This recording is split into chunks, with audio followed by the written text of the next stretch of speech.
Bueno, pues aquí estamos otra vez, ¿vale? Para variar. Vamos a acabar ya el tema 8 en este vídeo de hoy hablando sobre las consecuencias del proceso de desamortización y después vamos a hablar un poquito sobre pues, economía e industrialización en el siglo XIX, que es un apartado que yo creo que deberíais al menos mencionar en el examen de selectividad. Bien, esto es muy sencillo. Ya vimos en el vídeo anterior cuáles eran los objetivos de los gobiernos progresistas, muy variados, ¿no? Crear una clase media de propietarios, bla, bla, bla, bla, bla, bla. Y tenemos que decir que esto fue un fracaso, un fail como una casa de grande. Chicos, aquí tenéis este maravilloso pan face porque la verdad que la ocasión merece la pena. Salió todo al revés. Se consiguió todo lo contrario de lo que se pretendía conseguir. Así que, bueno, no me enrollo más y vamos a ver cómo ocurrió este hecho tan maravilloso.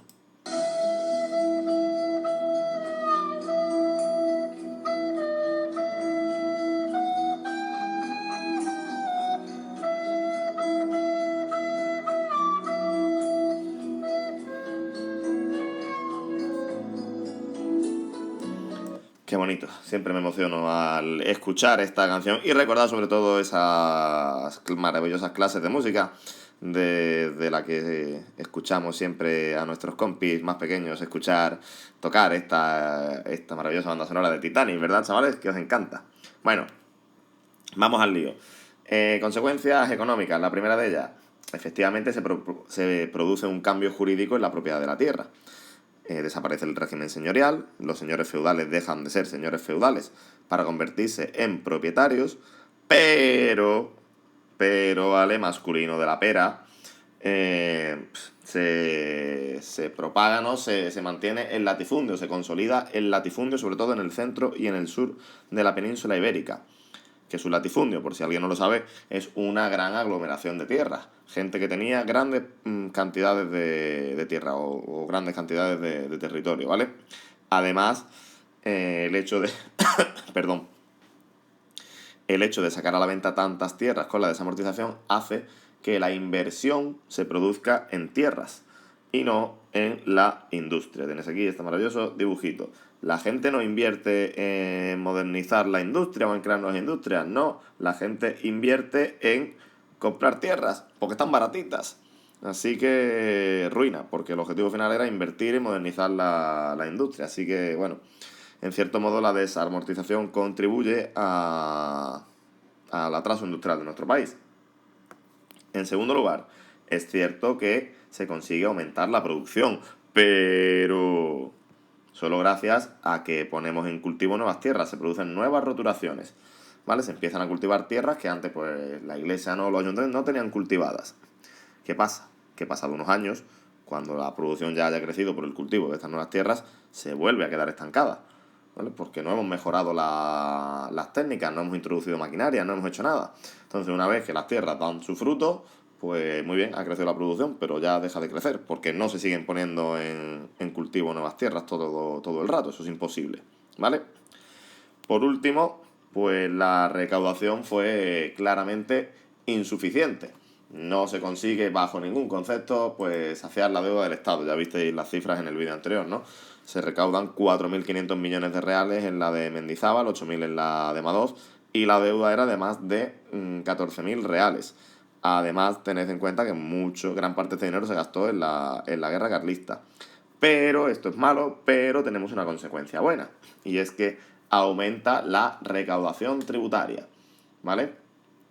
Es decir, estas tierras, que ahora son propiedades privadas, empiezan a pagar impuestos. Antes las tierras de la iglesia no pagaban estos impuestos, ¿vale? Y ahora, pues sí, ¿vale? No les queda más remedio que pagar impuestitos y el gobierno poco a poco va ganando más dinerito. ¡Cállese y coja mi dinero! Si nos pasamos ya a las consecuencias políticas, pues bueno, se va a producir un enfrentamiento lógico con la Iglesia Católica. Aquí tenemos al catolicismo muy enfadado, ¿vale? Se me ha movido la pantalla y todo el enfado de la Iglesia Católica. Este enfrentamiento solo se va a solucionar con la firma del concordato con la Santa Sede, recordad, un acuerdo entre el gobierno español y el Vaticano durante la llamada década moderada, ¿vale? En 1851, en el que se dice pues que el gobierno español se hace cargo de pagar a los sacerdotes católicos. ¿Ok? Segundo objetivo político, ganar simpatizantes para el liberalismo. Lo vamos a conseguir. Muy bien, chavales. Bravo, señores progresistas, porque consolidamos efectivamente las ideas liberales y los gobiernos liberales. Desde el reinado de Isabel II no vuelve a haber un gobierno absolutista en nuestro país, ¿vale? Una monarquía absoluta, ¿ok? Bravo, bravo, bravo por todos ellos. Vamos a celebrarlo. O eso pensaban los progresistas, que iban corriendo ya libres del feudalismo. Pero, ¿qué pasa? Pues que esta gente que ha comprado tierras, esta gente que tiene mucho dinero, va a votar a los moderados. Los progresistas acometen todas estas reformas, pero en realidad le están haciendo la cama a sus rivales políticos. Son los moderados los que ganan votos con toda esta gente nueva que apoya al liberalismo. Así que pues más o menos está Dios en la cara que se le quedó a Espartero y los progresistas después de todas estas reformas que al final pues acabaron beneficiando electoralmente a sus rivales. Por último, pues si algo tenemos que destacar sin duda es una gran desigualdad social. Las consecuencias sociales son nefastas y los más perjudicados fueron sin duda las clases bajas. Para empezar, la Iglesia, las instituciones eclesiásticas en muchos casos eran caritativas, es decir, se encargaban de ayudar a los sectores más pobres de la sociedad. Pues estas instituciones desaparecen, se han expropiado sus bienes, ya no existen. Por otro lado, muchos ayuntamientos se van a la ruina, porque se les recordáis la desamortización de Mendizábal, se venden los bienes de propios, y al vender los bienes de propios, pues recordad que los bienes de propios los alquilaban los ayuntamientos. Ya no tienen bienes de propios, ya no pueden alquilarlos, pierden recursos y por tanto van a tener que prescindir de algunos servicios que proporcionaban como médicos o maestros. Bien, ¿qué pasa?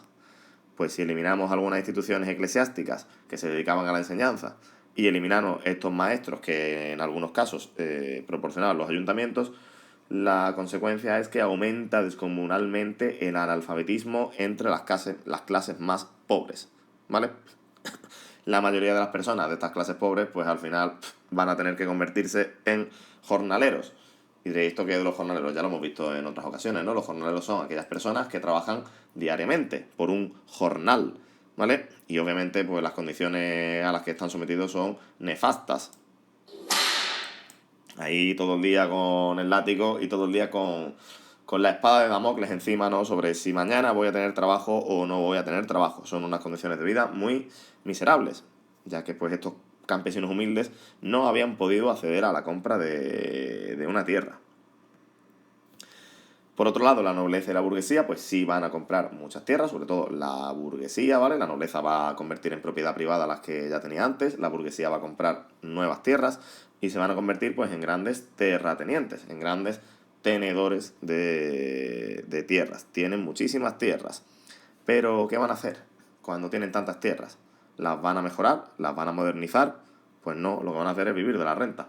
Las van a alquilar, ¿vale? Van a vivir ligeramente de la renta y las tierras pues se alquilan, se arriendan o incluso se subarriendan. Es decir, yo cojo un gran lote de tierras, se lo alquilo a un señor y ese señor a su vez se lo realquila a un montón de campesinos. Como os podréis imaginar, pues la situación en el campo español y andaluz particularmente no era muy buena para los campesinos, así que poco a poco eso va a provocar que se extiendan las ideas obreras, especialmente el anarquismo. Ok, creo que se queda bastante clarito el tema de las desamortizaciones, que recordad es la parte más importante del tema. Vamos a acabar ahora hablando un poquito de economía y sociedad muy rápidamente y sin olvidar nunca que la parte importante del tema es la anterior. Desamortizaciones tenéis que petarlos. Si tenéis que quitar algo, quitadlo de este apartado que es más escasito, ¿vale? Bien, ¿qué podemos decir sobre la economía y la sociedad en el siglo XIX español? Pues muy fácil, que empezamos en la ruina. ¿Por qué? Porque venimos de la guerra de independencia, venimos de la independencia de las colonias americanas y esto provoca una grave crisis y atraso económico que va a dar lugar a que la industrialización se produzca de forma lenta, tardía y de forma desigual en todo el país. Eso va a generar unas desigualdades entre los diferentes territorios españoles que llegan hasta nuestros días. Hay comunidades autónomas más ricas y comunidades, comunidades autónomas más pobres. ¿Ok? Bien. ¿Qué elementos hacen que esta industrialización sea un gran fracaso? Pues en primer lugar, la escasez de capitales. Si recordáis cuando estudiasteis en cuarto de eso y el año pasado la industrialización en Inglaterra se basa en la inversión, en que la gente que tiene dinero invierte en la industria. En España hay muy poquita gente que pueda invertir en la industria. Y además es que la gente que tiene ese dinero para invertir lo va a hacer en tierras, no lo va a hacer en la industria. Así que si nadie invierte en la industria, difícilmente nos vamos a industrializar. Segundo, el mercado y las comunicaciones internas españolas eran prácticamente inexistentes. Y diréis, ¿y eso por qué? Pues porque España desde el siglo XVI está comerciando con América. El comercio es marítimo y se descuida pues todo el mercado interior. Además, la población española tenía un muy bajo poder adquisitivo. Podían comprar muy poquitas cosas. Si no hay compradores, difícilmente las industrias van a funcionar. ¿Vale? Creo que se entiende bastante fácil. Por otro lado, la agricultura, pues ya hemos visto antes que es una agricultura muy atrasada y con una escasa mecanización. Si hay tan escasa mecanización, siguen haciendo falta muchos campesinos para cultivar la tierra. Y si hacen falta muchos campesinos, no hay campesinos que se marchen a las ciudades para trabajar en las fábricas, que es lo que había pasado en Inglaterra. Por último, pues obviamente hay una gran inestabilidad política. Ya habéis estudiado el reinado de Isabel II, el sexenio democrático, etc. Cambio de gobierno y de constitución, vaya, como el que cambia de calzoncillos. Y además, pues los aranceles, los impuestos de aduanas que protegían los productos españoles de los extranjeros.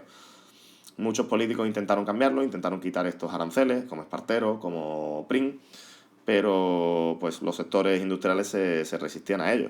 Los aranceles son malos porque, claro, si el sector industrial español no tiene competencia, no tiene ningún incentivo a modernizarse. Entonces seguimos produciendo de la misma manera y seguimos subiendo los impuestos a los productos ingleses que cada vez producen mejor y más barato. Así que esto de los aranceles y el proteccionismo ruina. Por mencionar algunos sectores industriales importantes, pues el textil catalán sin duda, que se moderniza en años muy tempranos, en los años 30 del siglo XIX, y se mecaniza también muy rápido con la introducción de las selfactinas. Las selfactinas son pues máquinas y su nombre viene del inglés. Si observáis bien la palabra, ¿vale? Podéis dividirla en dos. Self y act. Self-acting machines. Las selfactinas. Toma ahí, Spanglish del bueno. ¿Vale? Pues estas máquinas pues facilitaban la labor de la industria textil y generaron incluso un conflicto de carácter ludita.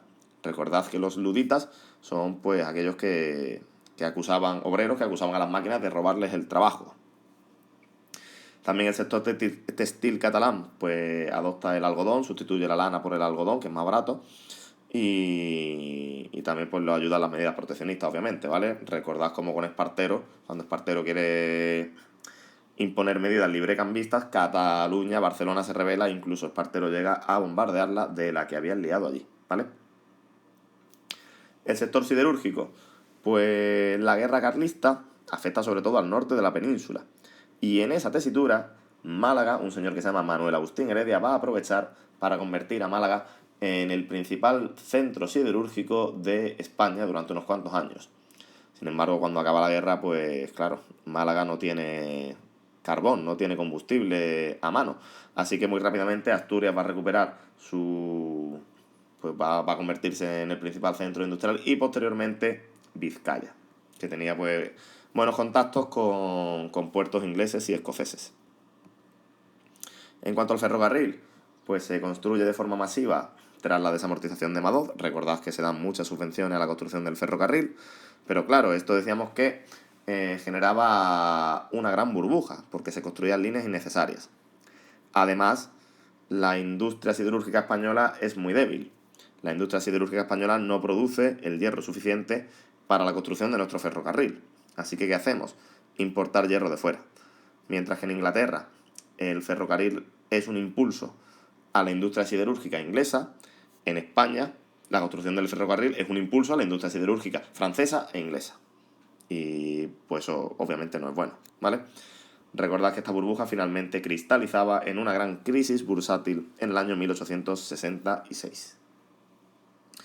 Obviamente, pues todos estos problemas, todas las condiciones de vida de los obreros no eran buenas y se va a extender poco a poco, igual que hemos visto antes con las desamortizaciones, el movimiento obrero. Podemos destacar pues las revueltas obreras y campesinas de El Araal, que está en Sevilla, o Loja, que está en Granada. Yo las mencionaré y pueden mencionarla también en el apartado anterior si queréis, cuando hablamos de la extensión del anarquismo. Y ya en época de la Restauración, pues la fundación del PSOE y la UGT. ¿Vale? A modo de conclusión, pues bueno, podréis decir que la desamortización es un elemento clave del siglo XIX español. Se acaba con el antiguo régimen. Pero a pesar de las buenas intenciones que tenían los políticos, pues como hemos visto, esto fue un desastre. Y crea una serie de situaciones, como esta división de la tierra, ¿vale? Estos grandes latifundios, que van a suponer un problema fundamental pues hasta tiempos de la Segunda República y la Guerra Civil Española. Ya, ya llegaremos y estudiaremos esto con más detalles. Por ahora, pues bueno, hemos terminado los temas de desarrollo de la opción A y para ello pues lo celebramos con un poquito de Iron Maiden y yo me despido a ver si me cuido la voz porque esto parecía que estaba mejor, pero volvemos otra vez ahí para abajo. Ale Dickinson, anda.